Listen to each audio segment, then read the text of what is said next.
માટે કોર્ટમાં રજૂ કરાશે। TPO MD Sagathiya, ATPO Mukesh મકવાણાને રજૂ કરાશે, તો એટીપીઓ ગૌતમ જોશી સાથે ફાયર ઓફિસર રોહિત વેગુરાને પણ રજૂ કરવામાં આવશે। રાજકોટ આગકાંડમાં 27 નિર્દોષ લોકો જીવતા ગુંજાયા છે, ત્યારે અત્યારે આ મુદ્દે હવે તપાસ થઈ રહી છે અને તમામ અધિકારીઓ કે પછી કોઈ પણ આમાં જે જવાબદાર હશે તેની કડકમાં કડક પૂછપરછ કરવામાં આવશે। રાજકોટમાં ટીપીઓ એમડી સાગઠિયાના ઘર અને ઓફિસે દરોડા પાડવામાં આવ્યા। રાજકોટ સ્થિત નિવાસસ્થાન સાથે આરએમસી ઓફિસ સહિત અન્ય જગ્યાએ એસીબીના દરોડા। રાજકોટ જેતપુર હાઈવે ચરખડી પાસે આવેલું છે વિશાળ ફાર્મ હાઉસ। આધુનિક સુવિધાઓ સાથેના ફાર્મ હાઉસની કામગીરી ચાલી રહી છે। એમડી સાગઠિયાની અનેક જગ્યાએ કરોડો રૂપિયાની મિલકત હોવાની પણ ચર્ચા છે। 75,000 પગાર લેનાર પાસે આટલી બધી સંપત્તિ આવી ક્યાંથી, તે સૌથી મોટો સવાલ છે। એમડી સાગઠિયા સામે તપાસ બાદ બેનામી સંપત્તિ આવી શકે છે બહાર। અનેક સવાલો થઈ રહ્યા છે કે આટલો ઓછો પગાર અને કરોડો રૂપિયાની સંપત્તિ ક્યાંથી આવી। આ ભ્રષ્ટાચારી બાબુને ત્યાં હવે દરોડા પાડવામાં આવી રહ્યા છે, તપાસ થઈ રહી છે, ત્યારે આ તમામ માહિતી બહાર આવી રહી છે।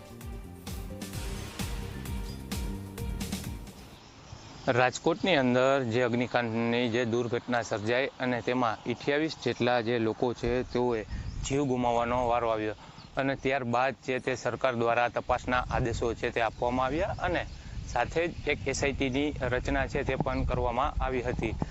ત્યારે મહત્વપૂર્ણ બાબત એ છે કે જે આરએમસીના ટીપીઓ એટલે કે જે એમડી સાગઠિયા છે તેઓની પણ ક્યાંક 24 કલાક કરતાં પણ વધુ સમય તેમની પૂછપરછ છે તે ક્રાઇમ બ્રાન્ચ તેમજ એસઆઈટી દ્વારા છે તે ક્યાંક કરવામાં આવી હતી અને ગઈકાલે તેઓ વિરુદ્ધ છે તે ક્યાંક એફઆઈઆર છે તે પણ નોંધવામાં આવી છે અને તેઓની વિધિવત રીતે ધરપકડ પણ છે તે ક્યાંક કરી લેવામાં આવી છે। તમે જે દ્રશ્યો જોઈ રહ્યા છો તે રાજકોટ જેતપુર નેશનલ હાઈવે પાસેના એક ફાર્મ હાઉસના દ્રશ્યો છે ને આ ફાર્મ હાઉસ છે તે ક્યાંક એમડી સાગઠિયા એટલે કે જે ટીપીઓ છે તેમનું હોવાનું છે તે ક્યાંક અત્યારે માહિતી છે તે ક્યાંક મળી રહી છે। જે રીતે કરોડો રૂપિયાની જમીન ઉપર તેમજ કરોડો રૂપિયાનું ફાર્મ હાઉસ છે તે ક્યાંક કિંમતી છે તે ક્યાંક બનાવવામાં છે તે ક્યાંક આવેલું છે અને સાથે જ આ ફાર્મ હાઉસ અંદરની જો વાત કરવામાં આવે તો ફાર્મ હાઉસ અંદર પણ ક્યાંક અતિ આધુનિક કહી શકાય તેવા સાધનો તેમજ અલગ અલગ કામગીરી છે તે અહીંયા અત્યારે ફાર્મ હાઉસની અંદર છે તે ક્યાંક કરવામાં છે તે ક્યાંક આવી છે। ત્યારે આ સમગ્ર ઘટનાની અંદર એસીબી છે તેમને પણ છે ક્યાંક ઝંપલાવ્યું છે અને એસીબી દ્વારા પણ અત્યારે